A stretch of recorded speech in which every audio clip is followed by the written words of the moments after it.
Assalamualaikum warahmatullahi wabarakatuh. Perkenalkan, nama saya Suryadi Kusuma, NIM D3401231078, kelompok besar Bratasena Askara, kelompok kecil Arutala Banawa.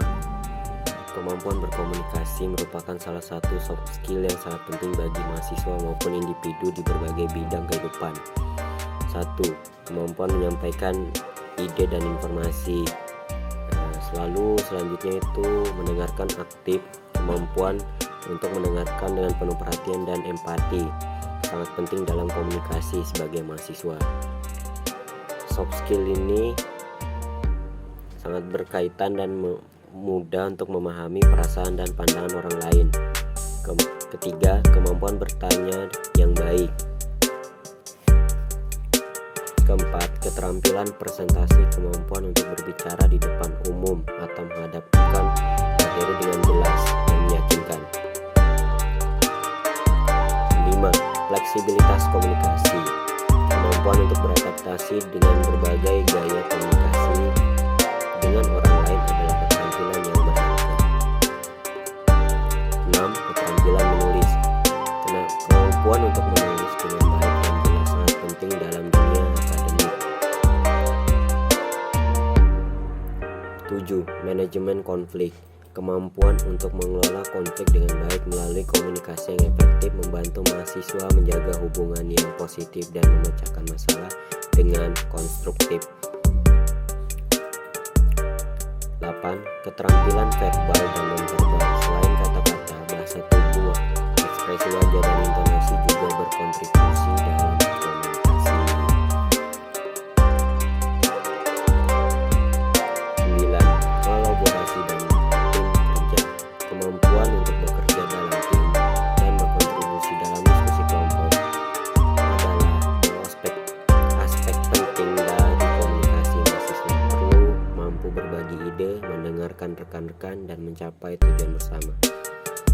Soft skill ini akan membantu mahasiswa tidak hanya dalam akademik tetapi juga dalam kehidupan sehari-hari dan berkarir masa depan. Skill beradaptasi sebagai mahasiswa dan di dunia kerja memerlukan sejumlah keterampilan dan sikap yang penting. Berikut adalah cara yang bisa diterapkan sebagai mahasiswa. Beradaptasi sebagai mahasiswa, fleksibilitas dan terbuka terhadap perubahan. Lingkungan perkuliahan seringkali dinamis dan berubah. Mahasiswa perlu mampu beradaptasi dengan jadwal kuliah yang berubah, tuntutan tugas yang bervariasi, dan perubahan dalam metode pembelajaran. Yang kedua, manajemen waktu. Mengatur waktu dengan baik adalah kunci dalam menghadapi beban studi yang berat. Ketiga, kemampuan belajar mandiri. Mahasiswa harus mampu belajar mandiri, melakukan riset, dan mengatasi hambatan belajar.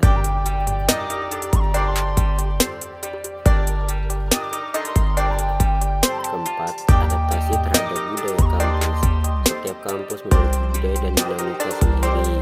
Mahasiswa perlu memahami budaya kampus, norma-norma sosial, serta fasilitas yang tersedia untuk mendukung kehidupan akademik dan sosial mereka. Dan soft skill ini bisa digunakan di dunia kerja. Kemampuan belajar berkelanjutan, dunia kerja terus berkembang. Keterampilan yang relevan hari ini mungkin tidak lagi relevan berapa tahun mendatang. Karyawan perlu beradaptasi dengan perubahan dan terus belajar untuk tetap kompetitif. Adaptasi terhadap budaya perusahaan, keterampilan teknis dan teknologi, kemampuan berkomunikasi profesional, kolaborasi dan kemampuan kerja tim yang sangat kompak. Bekerja dalam tim adalah umum di dunia kerja. Manajemen konflik dan tekanan, karyawan perlu mengatasi konflik dan tekanan dengan dewasa, inisiatif dan kreativitas. Penting untuk diingat bahwa beradaptasi adalah proses yang berkelanjutan. Mahasiswa dan karyawan perlu terus mengembangkan keterampilannya, belajar dari pengalaman, dan terbuka terhadap perubahan demi kesuksesan pribadi dan profesional.